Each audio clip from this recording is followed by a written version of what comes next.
नमस्कार प्रिय विद्यार्थियों, स्वागत है आपका फिर से आपके अपने YouTube channel power of education 100 में।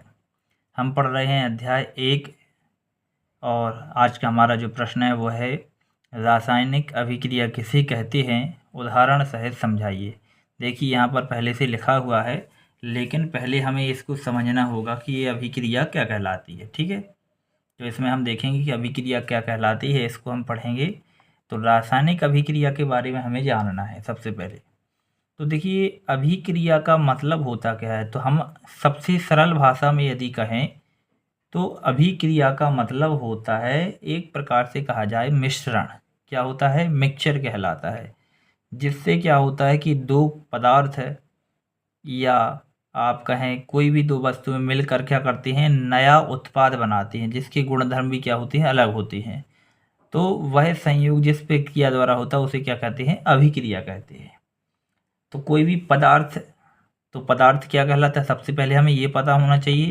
तो जो पदार्थ होता है, पदार्थ का मतलब होता है दुनिया की वह प्रत्येक वस्तु जिसका क्या होता है, वजन होता है। दुनिया में इतनी सारे, दुनिया में बहुत सारी पदार्थ, कोई भी चीज़, तो दुनिया में प्रत्येक वस्तु जिसका वजन होता है, जिसे देख सकते हैं और जिसका अनुभव भी कर सकते हैं, वो क्या कहलाता है, पदार्थ कहलाता है, मटेरियल कहलाता है। तो दुनिया की वह प्रत्येक वस्तु जिसका वजन होता है, जिसका हम अनुभव कर सकते हैं, क्या कहलाता है, पदार्थ कहलाता है।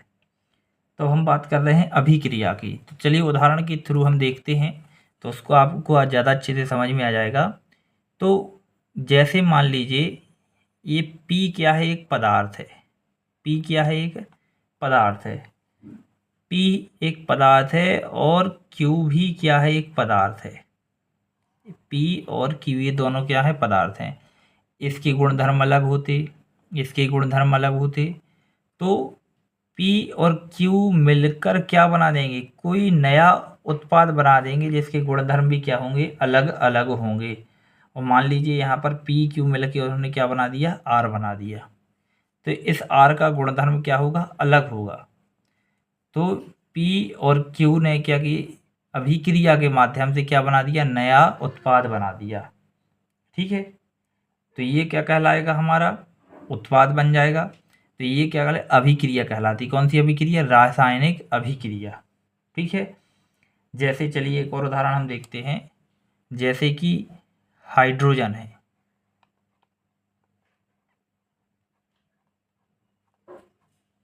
हाइड्रोजन है, हाइड्रोजन क्या है, H, और क्या है, ऑक्सीजन। हाइड्रोजन और ऑक्सीजन, इन दोनों को हम क्या करते हैं, जोड़ते हैं, हाइड्रोजन और ऑक्सीजन। तो हाइड्रोजन H है और ऑक्सीजन को हम क्या करते हैं, O से प्रदर्शित करते हैं। तो जो हाइड्रोजन है वो क्या है, एक ज्वलनशील गैस है। तो क्या है, ज्वलन।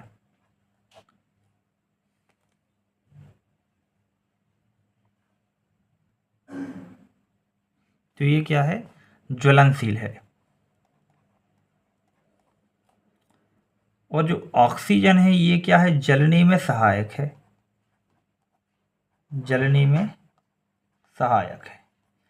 तो इसका गुणधर्म और इसका गुणधर्म तो लगभग एक जैसा है, लेकिन जब इन दोनों से रासायनिक अभिक्रिया होती है तो क्या बनता है, तो ये बनता है H2O। H2O का मतलब क्या बनता है, ये बनता है पानी। और इसका गुणधर्म तो आप जानते ही होंगे, ये पानी आग को क्या करता है, बुझाता है। तो ये देखिए इससे क्या बनती है, अभिक्रिया होती है। ठीक है, तो आप इसकी परिभाषा कुछ भी अपने मन से भी तो बना सकते हैं कि जब दो, देखिए इससे भी ज़्यादा पदार्थ हो सकते हैं, दो या दो से अधिक पदार्थ आपस में मिलकर या संयोग करके नए गुणधर्म वाला पदार्थ बनाते हैं। इस अभिक्रिया को क्या कहते हैं, रासायनिक अभिक्रिया कहते हैं। ठीक है, चलिए अब हम देखते हैं इसकी परिभाषा जो हमारे इसमें लिखी हुई है, आपको याद हो गई होगी। देखिए क्या है, रासायनिक अभिक्रिया, जब दो या दो से अधिक पदार्थ आपस में संयोग करके एक से अधिक गुणधर्म वाला, एक से अधिक गुणधर्म वाला नया पदार्थ बनाते हैं तो इसे रासायनिक अभिक्रिया कहते हैं। ठीक है, इसके पहले भी हम आपके लिए वीडियो लेक्चर में भौतिक परिवर्तन और रासायनिक परिवर्तन बता चुके हैं। यदि आपने वो अभी तक नहीं देखा है तो उसको देख लीजिएगा। ये बहुत ही इम्पोर्टेंट क्वेश्चन है। तो ये क्या कहलाती है? रासायनिक अभिक्रिया कहलाती है। अब हम देखते हैं उदाहरण इसके। तो उदाहरण देखते हैं। तो हाइड्रोजन प्लस ऑक्सीजन, आपने देखा हाइड्रोजन और ऑक्सीजन को मिलाते हैं तो क्या बनता है? पानी बनता है। इसी प्रकार कार्बन और ऑक्सीजन दोनों को मिलाते हैं तो क्या बनता है? ये जो होता है क्या बनती है? कार्बन डाइऑक्साइड बनती है। ठीक है, तो इस तरीके से ये थी रासायनिक अभिक्रिया। आपको ये समझ में आता है तो कमेंट कीजिएगा। पढ़ाने का तरीका समझ में आता है तो सपोर्ट करें, कमेंट करें। मिलते हैं अगले वीडियो लेक्चर में। बहुत बहुत धन्यवाद।